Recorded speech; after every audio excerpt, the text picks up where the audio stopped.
Hello everyone, आज हम लोग इस लेक्चर में देखेंगे आरसीसी कॉलम कि आरसीसी कॉलम होता क्या है, उसकी क्लासिफिकेशन क्या है और अलग अलग प्रकार के आरसीसी कॉलम को किस तरीके से डिफाइन किया जाता है।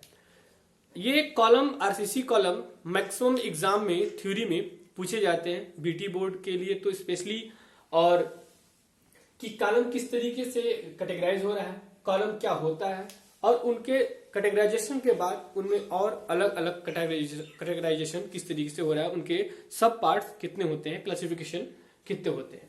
तो देखते हैं, पहले एक छोटी सी चीज समझ लेते हैं कि आरसीसी होता क्या है। आरसीसी का मतलब होता है reinforcement cement concrete, reinforcement cement concrete. तो ये हो गया आपका आर से रेनफोर्समेंट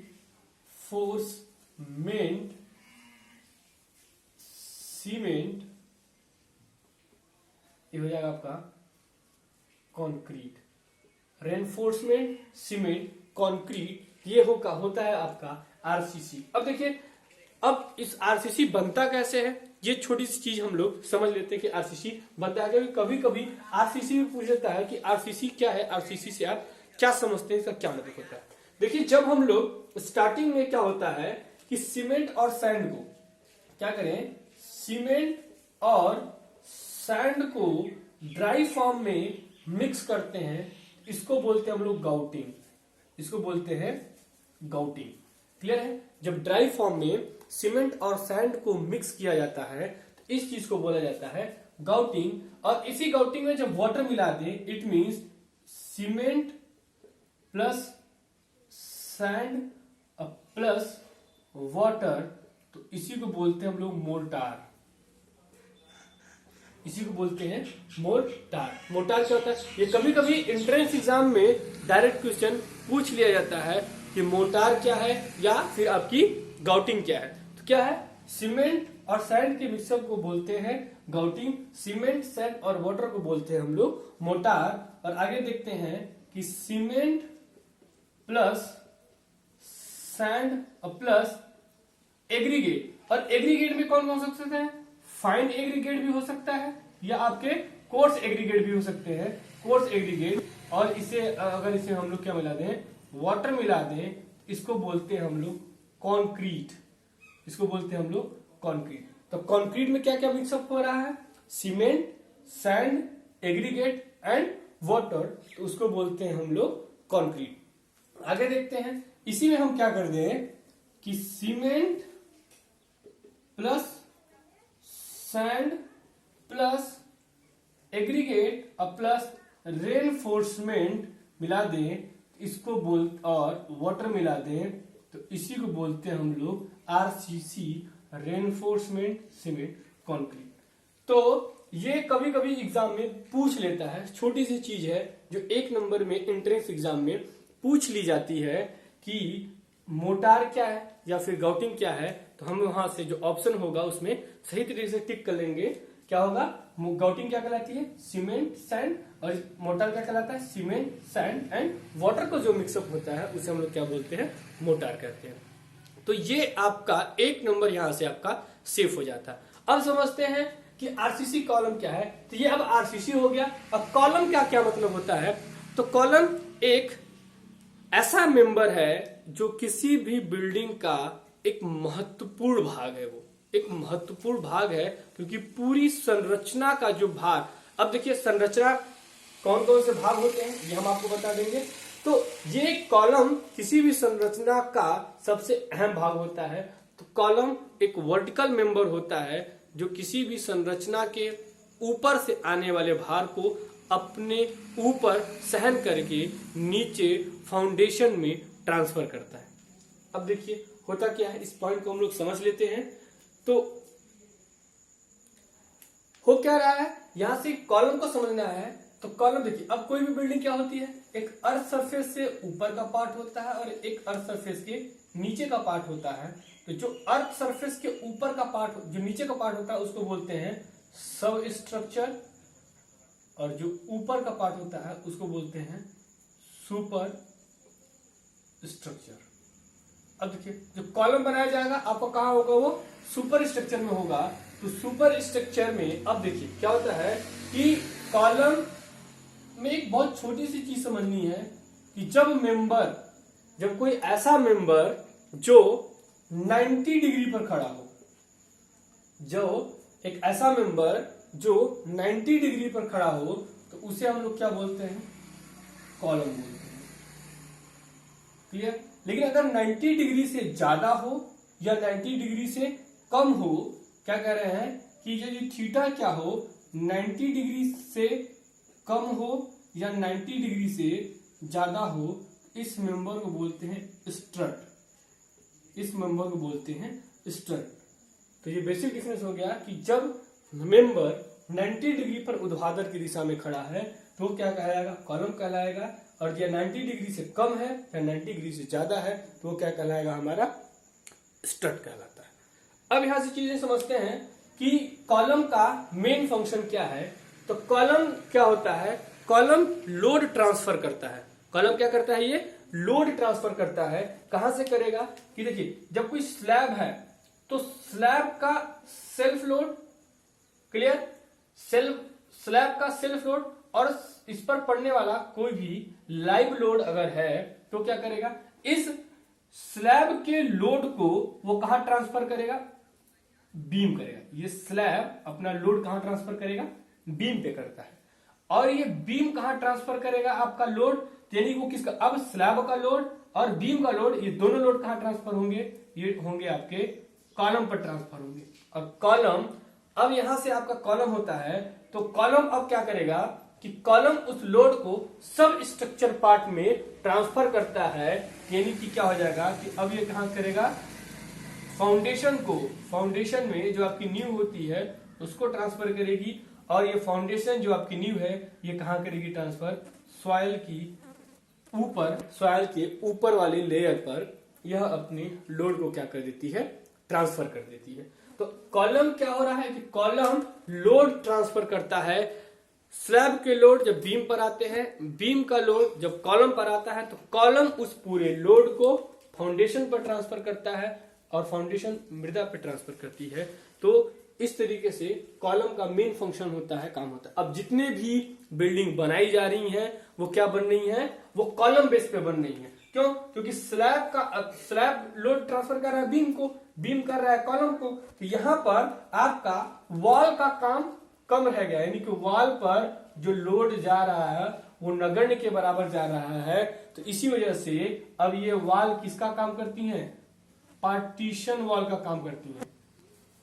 पार्टीशन वॉल का काम करती हैं, पार्टीशन वॉल का काम करती हैं। तो सिर्फ और सिर्फ वॉल का काम अब क्या होने लगा है? पार्टीशन वॉल का काम होने लगा है। इसी वजह से वॉल के स्थान पर क्या करते हैं? हॉलो ब्रिक्स का प्रयोग कर लेते हैं, ग्लास का प्रयोग कर लेते हैं, टिम्बर का प्रयोग कर लेते हैं। क्लियर है? तो कॉलम क्लियर हो गया। अब इसका मेन इंपॉर्टेंट पॉइंट आता है क्लासिफिकेशन ऑफ द कॉलम। ये कितने प्रकार के कॉलम होते हैं? तो यहां से देख लेते हैं कि क्लासिफिकेशन ऑफ द कॉलम क्या होते हैं। देखिए, कॉलम के केस में एक और डिफिनेशन है कि जो उसकी पार्श्व माप है वो क्या करे? पार्श्व माप की जो साइज है, उसकी जो लंबाई है, लेंथ है, उसके वो 3 गुना से ज्यादा है तो भी वो क्या कहलाती है? कॉलम कहलाती है। तो कॉलम क्या हो जाएगा कि जो उसका पार्श्व माप है उसकी साइज का 3 गुना का उसका लेंथ है तो वो क्या कहलाएगा? हमारा कॉलम कहलाएगा। इस पॉइंट को समझते हैं कि क्लासिफिकेशन ऑफ द कॉलम की, यानी कॉलम जो स्तंभ है उसका वर्गीकरण। तो उसका वर्गीकरण 3 सिस्टम के अकॉर्डिंग होता है। पहला क्या है आपका? Loading system. पहला क्या है? Loading system. इट मींस भार के आधार पर हमारा क्या है? कॉलम को डिवाइड किया गया है। भार के आधार पर कॉलम को डिवाइड किया गया है। दूसरा सिस्टम कौन सा है? इफेक्टिव लेंथ, यानी कि लेंथ के आधार पर, इफेक्टिव लेंथ के आधार पर कॉलम को डिवाइड किया गया है। और नेक्स्ट है आपका third, shape of cross section, यानी किस प्रकार का उसके क्रॉस सेक्शन का शेप किस तरीके से है उसको डिवाइड किया गया है। तो क्या है? भार के आधार पर, लंबाई के आधार पर, और तीसरा क्या है? आकृति के आधार पर क्लासिफिकेशन किस तरीके से किया गया है। और इसका जब सब क्लासिफिकेशन किया गया, अब ये 3 आपके क्या हो गए? मेन क्लासिफिकेशन के आधार पर हो गए, लोड के आधार पर, और लेंथ के आधार पर और शेप के आधार पर, तो इनको अगेन पुनः इनका विभाजन किया गया। तो नीचे लिखा हुआ है, तो लोड के आधार पर जब डिवाइड किया गया तो एक्सियली लोडेड कॉलम बना। पहला क्या है? एक्सियली लोडेड कॉलम, अक्षीय भारित स्तंभ। दूसरा क्या है? Eccentrically loaded column. इसेंट्रिकली मतलब उत्केंद्रीय भारित स्तंभ। तो अब देखिए एक्सियली लोडेड कॉलम क्या होता है और इसेंट्रिकली लोडेड कॉलम क्या होता है। तो एक्सियली लोडेड को पहले समझते हैं हम लोग। एक्सियली लोडेड क्या होता है? देखिए अभी हमने बताया कि यदि कोई मेंबर क्या है वो 90 डिग्री पर खड़ा है, 90 डिग्री पर, ये मान लीजिए कि हम क्या बता दिए, कॉलम है जो 90 डिग्री पर खड़ा हो गया। तो इस स्तंभ का, इस कॉलम का क्या होगा, एक बीच का पॉइंट होगा, एक इसकी मेन एक्सिस होगी जो सीधे इसका ऊर्ध्वाधर होगा, यानी ये एक बीच सेंटर लाइन होगी जिस पे लोड इसके अंदर मिड पॉइंट पर पड़ता है। इसमें क्या होगा कि जब आपका लोड, जो ऊपर वाला लोड है, इसी एक्सिस के मिड पॉइंट पर पड़ता है, तो इस प्रकार के कॉलम को बोलते हैं हम लोग एक्सियली लोडेड कॉलम। यानी कि उसके एक्सिस के मिड पॉइंट पर बाहर का लोड पड़ता है तो उसे हम लोग एक्सियली लोडेड कॉलम कहते हैं। दूसरा क्या है, दूसरा समझ लेते हैं। दूसरी कंडीशन में क्या है कि जब स्तंभ के मिड पॉइंट पर लोड ना पड़ के उससे कुछ दूरी पर पड़ता है, ये क्या है आपका मिड पॉइंट है, वह लोड मिड पॉइंट पर ना पड़ के इससे कुछ दूरी पर पड़ता है, तो इसे हम लोग इसेंट्रिकली लोडेड कॉलम कहते हैं। और इस लोड को हम लोग क्या कहते हैं, इसेंट्रिक लोड कहते हैं। इस लोड को क्या बोलते हैं, इसेंट्रिक लोड। इसको क्या कहते हैं, इसेंट्रिक लोड कहते हैं। और कॉलम के एक्सिस से उस लोड के बीच की दूरी को स्मॉल ई से रिप्रेजेंट करते हैं और इसी ई को इसेंट्रिसिटी कहते हैं। इसेंट्रिसिटी, इसी दूरी को इसेंट्रिसिटी कहते हैं। तो यहां से लोड सिस्टम को दो भाग में डिवाइड किया गया, एक्सियली लोडेड कॉलम और इसेंट्रिकली लोडेड कॉलम। तो क्या हो रहा है समझ लिए कि एक्सियली लोडेड क्या हो रहा है, मेन पॉइंट पर पड़ेगा, और यहां पर क्या हो रहा है, इससे मेन एक्सिस पर ना पड़ के थोड़ी सी दूरी पर पड़ेगा। तो ये लोड सिस्टम क्लियर है आपका, लोडिंग सिस्टम। दूसरा समझ लेते हैं क्या हो रहा है कि एल इफेक्टिव जो है आपका, जो लेंथ का इफेक्टिव है वो लंबाई के आधार पर देखा गया है कि शॉर्ट कॉलम होगा कि लॉन्ग कॉलम होगा।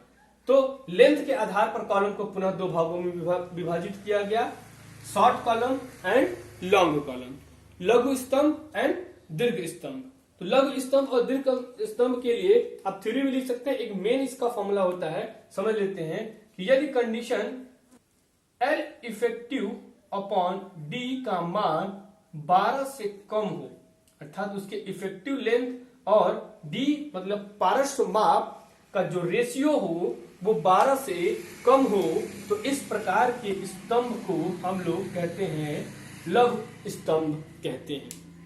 क्लियर है? शॉर्ट कॉलम का मतलब क्या, एल इफेक्टिव अपॉन डी पार्श्व माप का मान 12 से कम हो, तो इस प्रकार के स्तंभ को शॉर्ट कॉलम कहते हैं। तो दूसरा देख लेते हैं कि L effective upon D greater than or equal to 12, तो इस प्रकार की कंडीशन है, इसे हम लोग लॉन्ग कॉलम कहते हैं। पॉइंट क्लियर है? तो इफेक्टिव लेंथ वाला कितने प्रकार का हुआ, दो प्रकार का, पहला कौन सा शॉर्ट कॉलम, दूसरा कौन सा लॉन्ग कॉलम। ये बात सबको क्लियर है? अब देखिए तीसरा जो पार्ट आते हैं वो क्या है हम लोग का, वो है shape of cross section. Shape of cross section यानी कि उस क्रॉस सेक्शन का शेप कैसा है। तो इसमें शेप के आधार पर कई प्रकार के बनाए जा सकते हैं। शेप के आधार पर आप पहला देख सकते हैं, हमने सिर्फ आपको तीन ही लिखा है, तो देख सकते हैं क्या है, रेक्टेंगुलर है, देन क्या है स्क्वायर है, देन क्या है सर्कुलर है। आप हेक्सागोनल भी बना सकते हैं, ऑक्टागोनल भी बना सकते हैं। यहाँ से तो वो शेप के आधार पर है, हेक्सागोनल भी बना सकते हैं, तुम चौथा पॉइंट हेक्सागोनल भी लिख दें, या फिर ऑक्टागोनल बना सकते हैं। यानी उसकी शेप कैसी है इस प्रकार की देख लेते हैं। तो हम लोग पहले रेक्टेंगुलर के लिए देख लेते हैं कि रेक्टेंगुलर किस तरीके से होगा, इस तरीके से होगा। ये आपका क्या होगा, रेक्टेंगुलर सेक्शन होगा, रेक्टेंगुलर का शेप हो जाएगा। क्लियर है ये पॉइंट, ये क्या हो जाएगा, रेक्टेंगुलर हो जाएगा। यहाँ पे किस तरीके से, इस तरीके से रेनफोर्समेंट को प्रोवाइड किया जाता है। और इसको बांधने के लिए हमको क्या करते हैं, छल्लों का प्रयोग करते हैं। इसको बांधने के लिए छल्लों का प्रयोग करते हैं ताकि यह रेनफोर्समेंट कंक्रीट डालने के बाद अपने पोजीशन पर बनी रहे, कहीं और एक्स्ट्रा लोड पड़ने पर, कंक्रीट डालने पर ये बाहर की तरफ ना भागे। स्क्वायर का क्या कॉन्सेप्ट है, स्क्वायर में क्या होगा, वो दोनों साइड क्या होंगे आपके बराबर। स्क्वायर में क्या होंगे, दोनों साइड बराबर होंगे। तो इस शेप के आधार पर, अलग अलग शेप के आधार पर कॉलम को भी डिवाइड किया गया कि किस शेप में कॉलम को बनाया जा रहा है। सर्कुलर में क्या होगा, सर्कुलर का इस तरीके से होगा। सर्कुलर में, सर्कुलर का देख लेते हैं, 1 2 3 4 5 6। यहां से एक पॉइंट हम आपको क्लियर कराते हैं कि हेक्सागोनल का शेप बना लेंगे। तो शेप के आधार पर आप किस शेप का बनाना चाहते हैं, उस शेप के आधार पर कॉलम का डिवाइडेशन हो जाता है। हमने बताया rectangular, square, circular, hexagonal, octagonal भी बना सकते हैं। देखिए इसका मेन पॉइंट ये ध्यान रखना है कि अब इसमें हम बताएंगे आपको कि किस प्रकार का रेनफोर्समेंट किस में दिया जाता है, यानी कितने रेनफोर्समेंट दिए जाते हैं। तो अब देखिए रेक्टेंगुलर और स्क्वायर में मिनिमम ऑफ रेनफोर्समेंट बार जो होते हैं वो मिनिमम 4 दिए जाते हैं और सर्कुलर में मिनिमम 6 दिए जाते हैं। तो रेनफोर्समेंट का कॉन्सेप्ट हम आपको अगले लेक्चर में बताएंगे। इस लेक्चर में आप ये समझिए कि क्लासिफिकेशन ऑफ द कॉलम क्या होता है। ये बोर्ड पर इसे फ्लो चार्ट के माध्यम से आपको बताया गया है, क्लासिफिकेशन ऑफ द कॉलम। इसको आप स्क्रीनशॉट भी ले सकते हैं, आप इसका नोट्स भी बना सकते हैं। तो फ्लो चार्ट के माध्यम से हम क्या किए हैं, आपको क्लासिफिकेशन ऑफ द कॉलम बताएं। Thank you.